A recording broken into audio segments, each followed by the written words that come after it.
Jo, a títol personal, el que me sent que és en una cama dins del sistema i una cama fora, no sé si això ho definís, no? No estàs ni dins ni fora, no?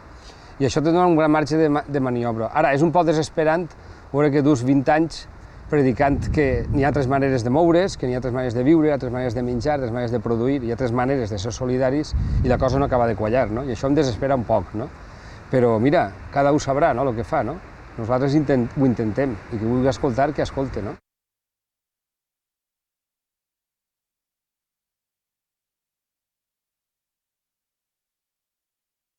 Soc Paco Tortosa, visc en Carcaixent i soc el president de l'Associació de Ciutadans i Ciutadanes que viuen sense cotxe. Això d'entrada, que pot xocar, és una associació que és un poc provocativa, en el sentit que avui no existeix legalment però pot existir demà, no? Som una sèrie de gent com optada per viure sense cotxe particular i intentem viure segons el model aquest que ara tant se gasta de la mobilitat sostenible, no? Això de la mobilitat sostenible és una manera d'entendre el desplaçament quotidià, siga per motius laborals o siga per oci, en el que la gent opta per utilitzar bàsicament els transports públics, o la bicicleta, o el caminar.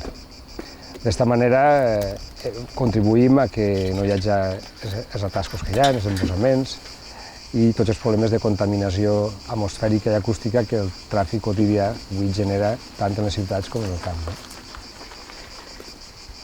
Jo vaig néixer a Vallada, en la Costera, prop de Xàtiva. Vaig anar a viure a València de molt jove, he viscut vora 30 anys a la ciutat de València i un dia, fent la tesi doctoral sobre els impactes ambientals de l'àrea metropolitana de València, tot el bagatge que jo duia allà com a membre de grups ecologistes junt al treball d'investigació em va prendre la decisió definitiva, que tantes voltes em rondava pel cap, que era deixar de viure a la ciutat. I vam comprar l'hort on vivim a Carcaixent, en la terra inclosa, en un camp de tarongers, i des de fa 10 anys vivim ací.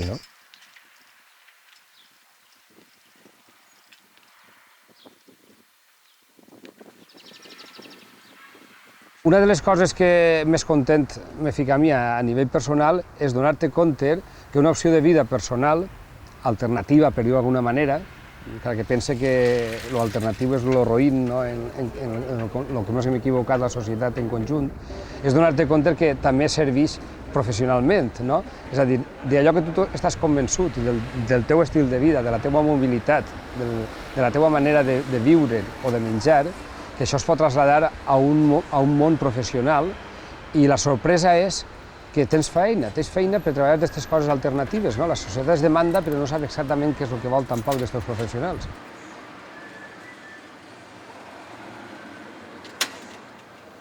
En aquesta avinguda, per exemple, el carril bici tipus que anem a deixar serà d'un metre i mig.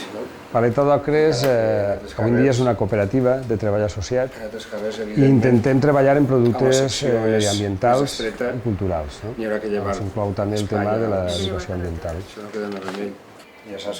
Una red de carrils bici o xarxa de vials no motoritzats a nivell municipal, de tot un terme municipal, com hem treballat ja en Torrent, en Carcaixent i en Gandia, té un esquema molt senzill de mètode de treball. És aconseguir que la red de carrils bici arribi a tots els llocs del terme municipal on la gent accedeix per qualsevol motiu d'oci o de treball o de relacions públiques o socials. En aquest sentit, la metodologia és molt clara. Se localitzen en un terme municipal els punts origen i destí, que en aquest cas són els llocs on la gent treballa, on la gent va a escola, i se localitzen les residències on la gent viu. D'esta manera se crea la xarxa molt fàcilment en aquest lloc de treball. De tal manera que un municipi pot passar de no tenir cap de carril bici, com és el cas d'aquests municipis que hem treballat, a 2 anys vista, 3 anys vista, poder disposar d'una red, una xarxa de 120 quilòmetres de carrils bici, com és el cas de Gandia, que te permeten anar a qualsevol lloc del terme municipal exactament com avui ho permeteix fer una xarxa de carreteres en el vehicle a motor. La realitat és que el litoral valencià és un medi natural ideal per a la mobilitat en bicicleta. Moltes vegades, quan venen ciutadans del nord d'Europa, no acaben de creure's el per què no circula més gent en bicicleta ací, per el clima que tenim, la topografia que tenim i les distàncies moltes vegades molt properes als llocs. I els usuaris de la bicicleta, evidentment, són gent molt conscienciada. El sector de gent, evidentment, majoritari és el sector dels estudiants, no? a les universitats, a les facultats. Després també n'hi ha algo de gent major que segueix circulant per els pobles, no? per les ciutats mitjanes i per els camps, més del que ens pensem, però que evidentment en els últims 40 anys ningú ha pensat en ells. No?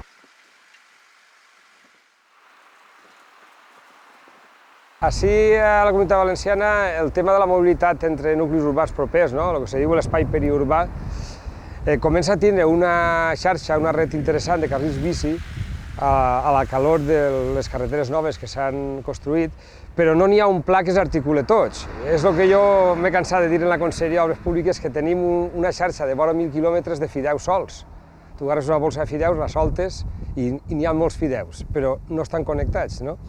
I això és la realitat, no? És difícil oferir una xarxa o oferir-li a la gent o motivar a la gent a que vagi en bicicleta d'un poble a un altre, quan resulta que aquesta xarxa està pensada més en la construcció de les carreteres noves que s'han fet que no en oferir un servei seriós de transport a la gent. No?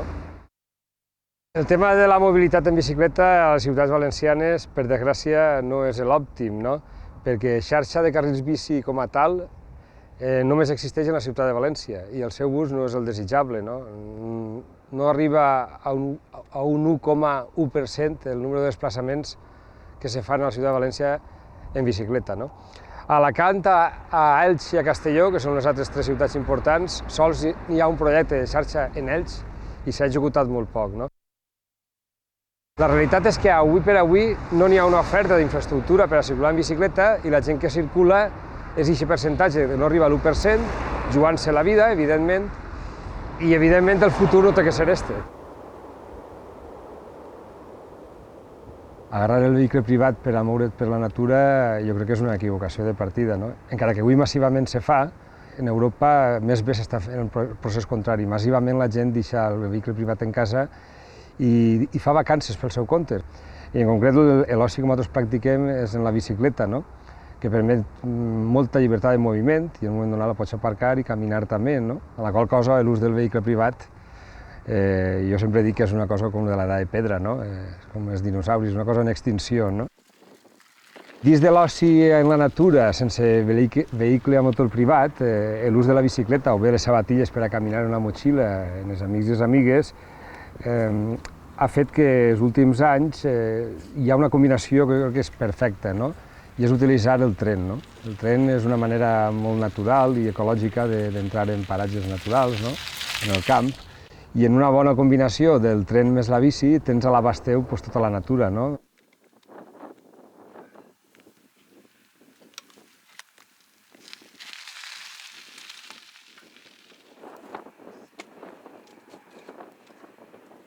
Les vies verdes en concret són infraestructures avui ofertades a la societat perquè passegen en bicicleta o a cavall o a peu sobre els antics ferrocarrils abandonats, sobretot en Espanya ferrocarrils miners de via estreta, encara que també n'hi ha trams de via ampla que s'han abandonat i que semblava que no n'hi van a tindre cap d'ús.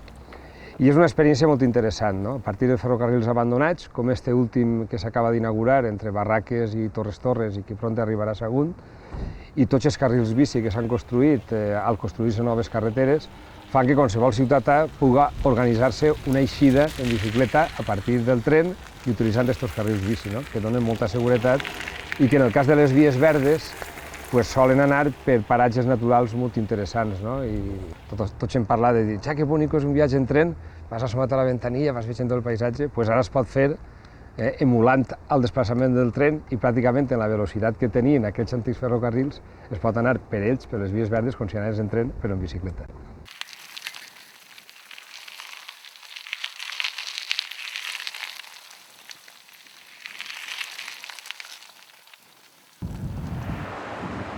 El tema de l'oci en la natura, en quant a l'ús de la bici, també es pot complementar en que cada dia se pot anar a treballar a les nostres ciutats, i més en el clima que així tenim, en la bicicleta. No? Com animar als usuaris o als treballadors que vagin a un polígon industrial en una ciutat mitjana? Avui se fan uns embossos importants a l'hora d'eixir a treballar o d'anar a treballar o d'anar a migdia a casa, no? En ciutats mitjanes com Ontinyent, Gandia, Torrent.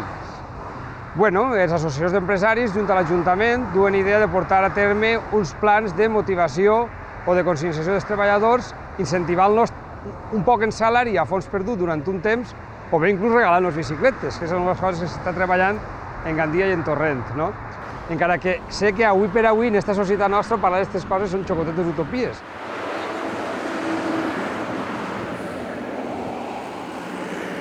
Després de 20 anys de moure'm d'esta manera sostenible, d'alguna manera, amb l'opció, jo en el meu cas, de la bicicleta i el transport públic, la valoració dels 20 anys ha sigut que, a part de que no m'ha portat el granet d'arena de la contaminació atmosfèrica i acústica a la societat, jo crec que un enriquiment personal, no? En quant a qualitat de vida, sobretot, en quant a qualitat de vida.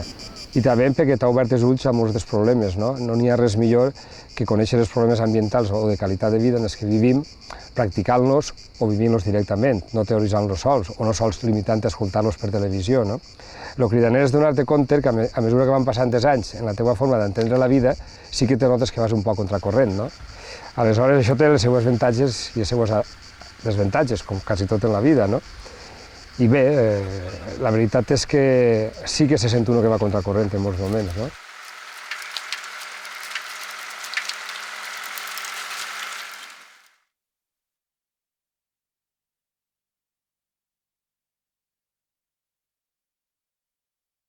Soy Peter Sil, tengo 51 años, soy húngaro de nacimiento, pero desde finales de los años 80 estoy viviendo en la provincia de Alicante. Y mis dos hijos, uno Lomi que tiene 21 años ahora y Tolmi que es una niña de 16 años, no han ido a la escuela. Y a raíz de esto yo fui uno de los que hemos fundado a mediados de los años 90 la asociación Crecer sin Escuela, que es una asociación informal de familias con niños no escolarizados en toda España. La desescolarización consciente, como nosotros lo llamamos para distinguir de la no escolarización por dejadez o por falta de recursos, es un fenómeno con mucha envergadura y en algunos países incluso con mucha tradición. En toda España puede haber 150 familias fijos. En la Comunidad Valenciana yo personalmente conozco 3-4 familias y puede haber no sé cuánto más.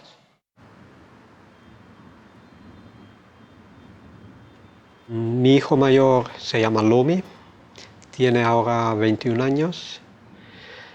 Tenía 9 años cuando dejó el colegio por un profundo malestar que sentía en el colegio y pasó toda su infancia y gran parte de su adolescencia en casa hasta que hace algunos años dio con lo que parece que es su vocación. Él es artista de artes circenses y de teatro, que es una mezcla de teatro callejero, circo y teatro incluso tradicional. Se suele decir que es como circo dentro del teatro y teatro dentro del circo.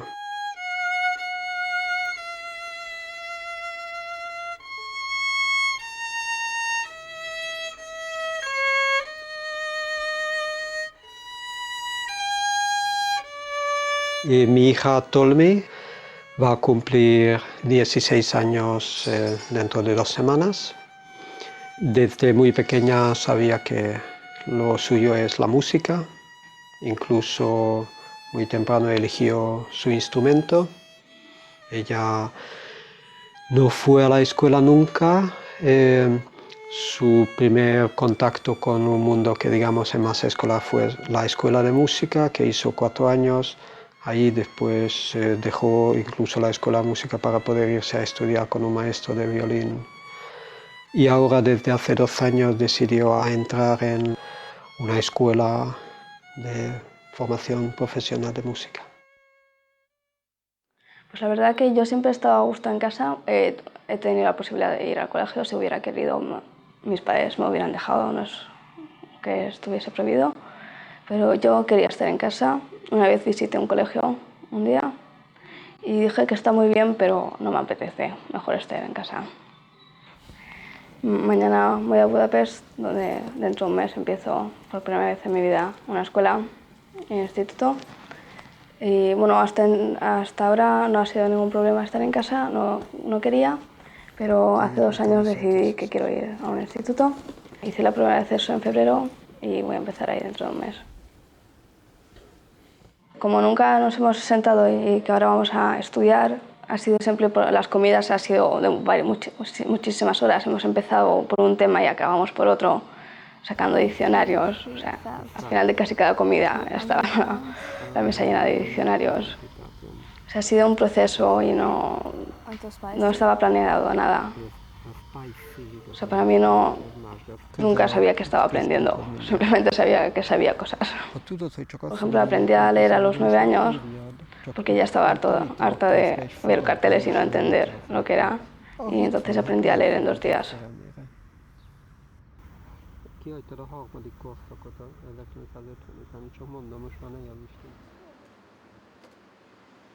Seguro que nuestra relación ha sido mucho más profunda porque no hemos delegado un montón de cosas que otros padres delegan en el colegio, eso sí, porque lo que hace falta es mucho tiempo y es en el tiempo que puede surgir el contacto, y precisamente es donde surge de una manera natural lo que ahora llamamos educación en casa, de que si tiene una pregunta yo tengo la posibilidad de explicarlo, de buscar la información juntos si no la tengo.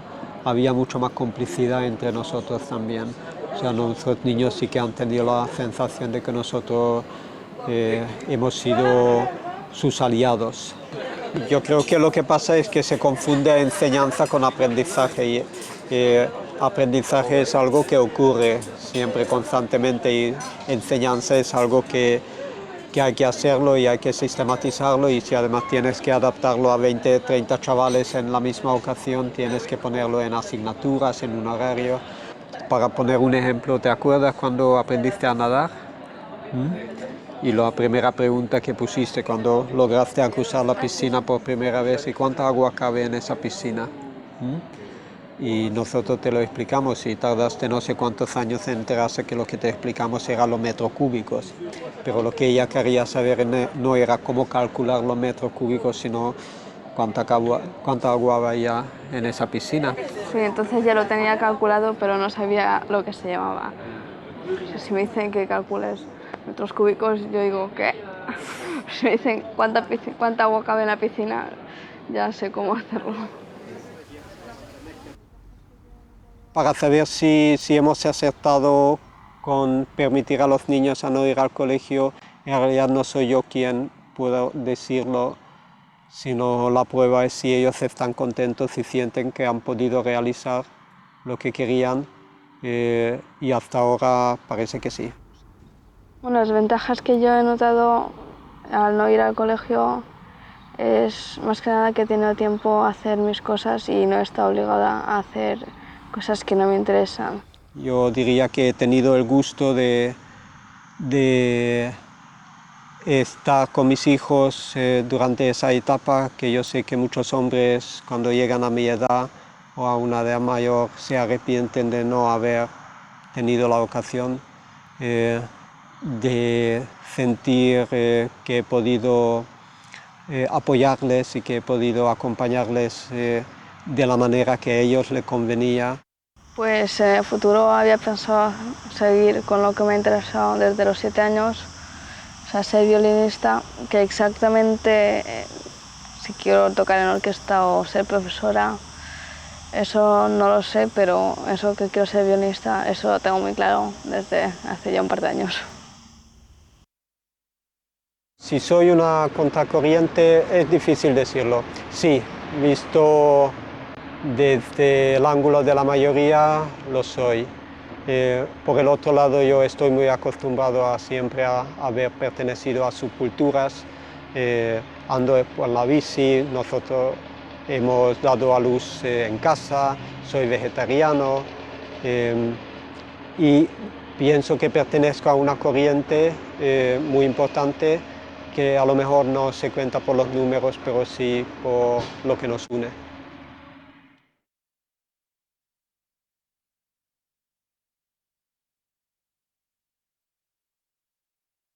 Me llamo Gabriel Fariza, estoy en el mundo del espectáculo desde siempre, es decir, desde muy pequeñito tuve la percepción o la vocación por el mundo del teatro y a partir de los 6 años pues, fui entrando en estas historias del teatro y hubo un momento en que toda esa historia se transformó en el mundo de los títeres.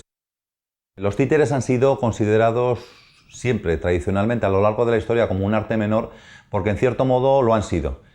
Pero siempre ha sido un arte muy vigoroso, es decir, un arte bueno, pues, pequeño, digamos que era un ratón al lado de un elefante, pero claro, los ratones pues, son prácticamente indestructibles. Y esa es un poco la filosofía del titiritero, es decir, antes cabeza de ratón que cola de león. Es decir, antes voy por mi cuenta y vivo a mi aire y esas cosas que someterme a la disciplina de una gran compañía, pues de un director, de un dramaturgo, etc. Es decir, no, yo soy Juan Palomo, yo me lo guiso, yo me lo como, y esa es un poco la filosofía de esta historia.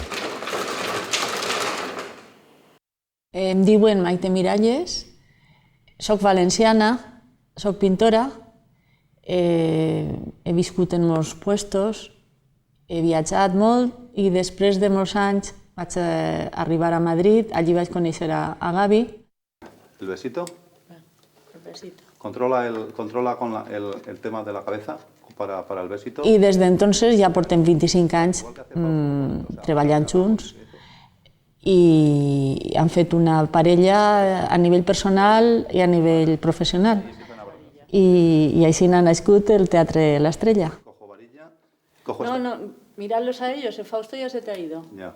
Pues eso te digo, que tú no te preocupes de las varillas. Venga, pues repetimos, con cuidado. A ver. El proyecto del Teatro de Marionetas La Estrella Estable no es un proyecto que aparezca de pronto, es un proyecto, yo creo que casi desde la infancia. La posibilidad de poseer un espacio personal, un espacio propio en el que crear una atmósfera propia, es un viejo proyecto, un viejo sueño largamente acariciado que finalmente se produce aquí, en el Cabañal, en el barrio del Cabañal de Valencia.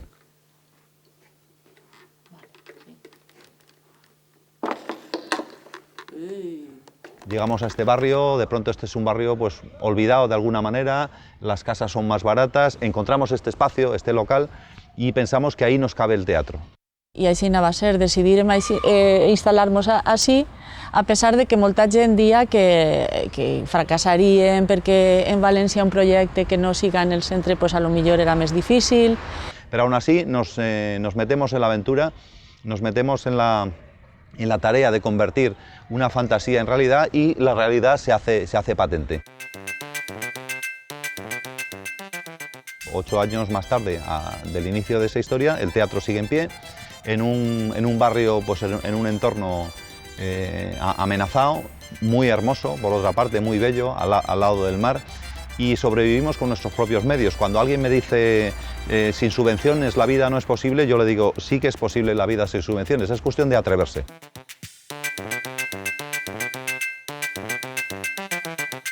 Esa es un poco la historia del teatro y de nuestra vida. Nos hemos atrevido a andar sin muletas. No son precisas esas muletas para andar y de hecho cuando uno camina libremente respira mejor. Nosaltres els marionetistes se considerem un poquet com xicotets déus, no?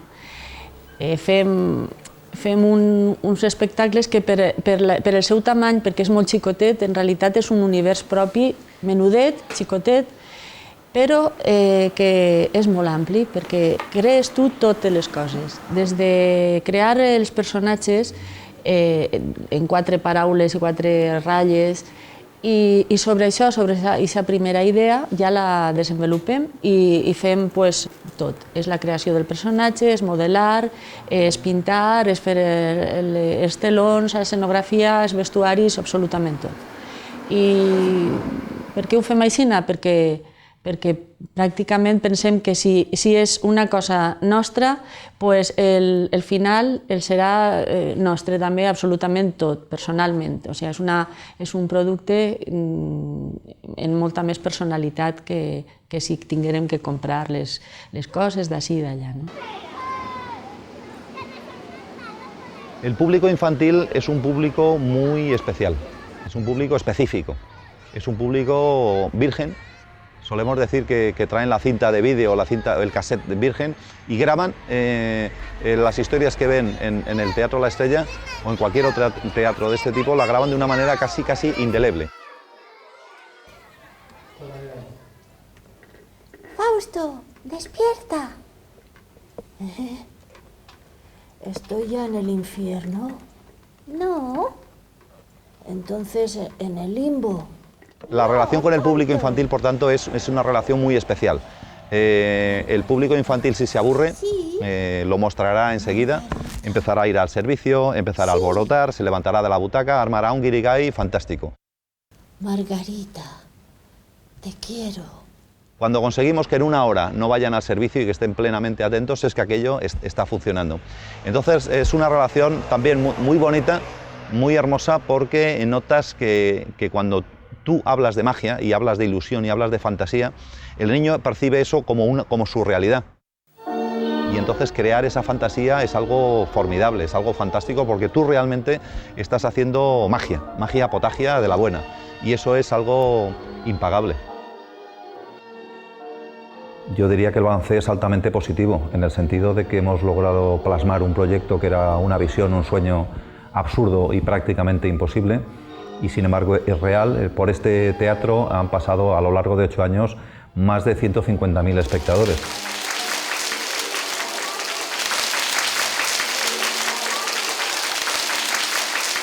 Ha valgut la pena anar contracorrent, perquè és una cosa que te l'has fet a tu i, per tant, estarà bé o estarà mal regular, però és teua. I cada dia és divertida, i cada dia te despertes i dius què vaig a fer avui, i sempre hi ha algo diferent per a fer, algo diferent per a dir, i mentre continuï aquesta il·lusió, nosaltres continuarem.